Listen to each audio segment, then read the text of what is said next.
नमस्ते। आज हम बात करने वाले हैं एक ऐसे अजूबे की जो समय को भी मात देता है।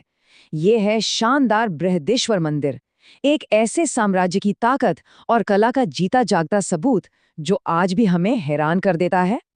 देखिए, ये सिर्फ एक मंदिर या पूजा की जगह नहीं है। ये तो 1000 साल पुरानी इंजीनियरिंग का वो कमाल है जिसे देखकर दुनिया दंग रह जाती है। इतना शानदार है ये कि यूनेस्को ने इसे वर्ल्ड हेरिटेज साइट का दर्जा दिया है। तो चलिए इसके इतिहास में थोड़ा और गहरा उतरते हैं, जानते हैं कि आखिर वो कौन महान राजा था जिसके एक बड़े सपने ने इस शानदार स्मारक को जन्म दिया। इस मंदिर का एक और नाम है राजराजेश्वरम और इसे बनवाया था महान चोल सम्राट राजराजा प्रथम ने। पर पता है सबसे हैरान करने वाली बात क्या है? इतना बड़ा, इतना विशाल मंदिर सिर्फ 7 साल में बनकर तैयार हो गया था। सोचकर भी यकीन नहीं होता है ना।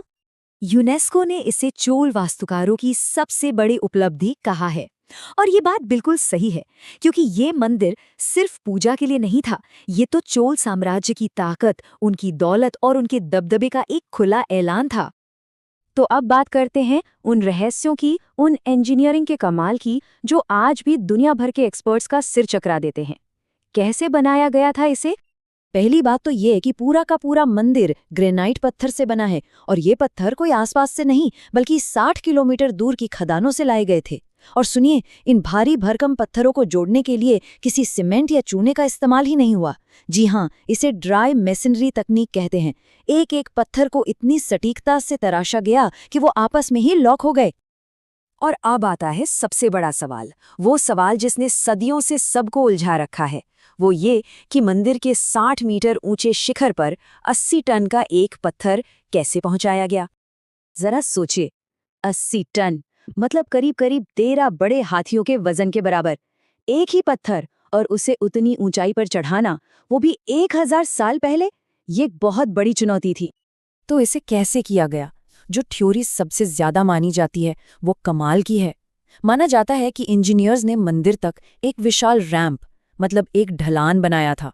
कोई छोटा मोटा नहीं, बल्कि लगभग 6 किलोमीटर लंबा मिट्टी का रैंप। और फिर हाथियों और रोलर्स की मदद से उस भारी पत्थर को धीरे धीरे, इंच दर इंच ऊपर खींचा गया। पर यह मंदिर सिर्फ इंजीनियरिंग का ही कमाल नहीं है। इसकी दीवारें, वो तो जैसे पत्थर में लिखी एक पूरी की पूरी लाइब्रेरी है। चलिए अब इस अनोखे दस्तावेज के पन्ने पलटते हैं। जी हाँ, इस मंदिर की हर दीवार बोलती है।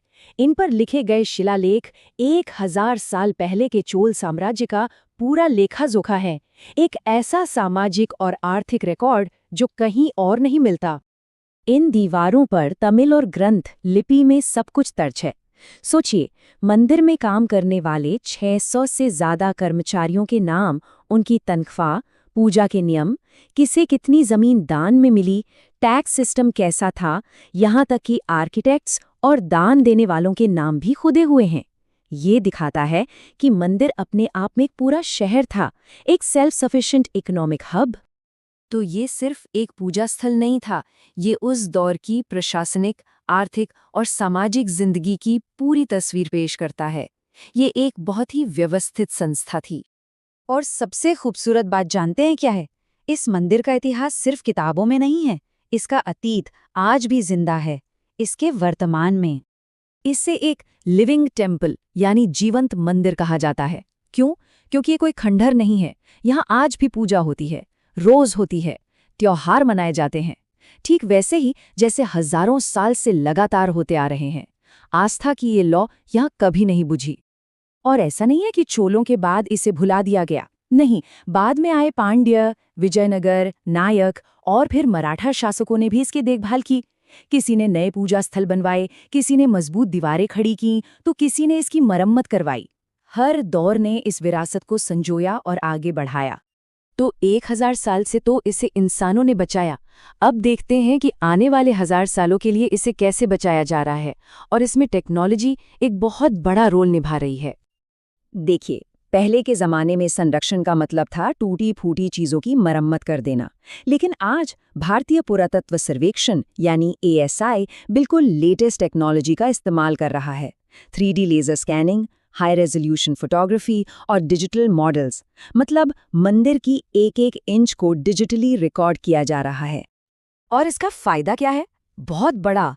इससे मौसम की मार झेल रही बारीक नक्काशी को हमेशा के लिए रिकॉर्ड कर लिया जाता है। मंदिर के जिन हिस्सों तक पहुंचना मुश्किल है, उन्हें वर्चुअली स्टडी किया जा सकता है। और तो और, दीवारों पर जो पेंट की परतें हैं, उनके नीचे छिपी पुरानी पेंटिंग्स का भी पता चल जाता है। ये आने वाली पीढ़ियों के लिए एक अनमोल खजाना है। तो कुल मिला के बृहदेश्वर मंदिर सिर्फ पत्थर की एक इमारत नहीं है, ये आस्था की एक अटूट विरासत है, इतिहास का एक खुला पन्ना है और इंसानी सोच और मेहनत का एक ऐसा स्मारक है जो हमें हमेशा प्रेरणा देता रहेगा। और ये एक बड़ा सवाल भी छोड़ जाता है। चोल वंश ने एक ऐसी विरासत छोड़ी जो 1000 साल बाद भी शान से खड़ी है। जरा सोचें, हम आज जो बना रहे हैं, क्या उसमें से कुछ भी 1000 साल बाद मौजूद होगा? हमारी विरासत क्या होगी? इस सफर में साथ आने के लिए बहुत बहुत शुक्रिया। अगर ये जानकारी अच्छी लगी हो तो अपना प्यार जरूर दिखाइएगा। लाइक, कमेंट, शेयर और सब्सक्राइब करना न भूलें। और हाँ, कमेंट्स में ये जरूर बताइएगा कि आगे और किन ऐतिहासिक इमारतों या अनसुलझे रहस्यों के बारे में जानना चाहेंगे। आपके आइडियाज का हमें इंतजार रहेगा।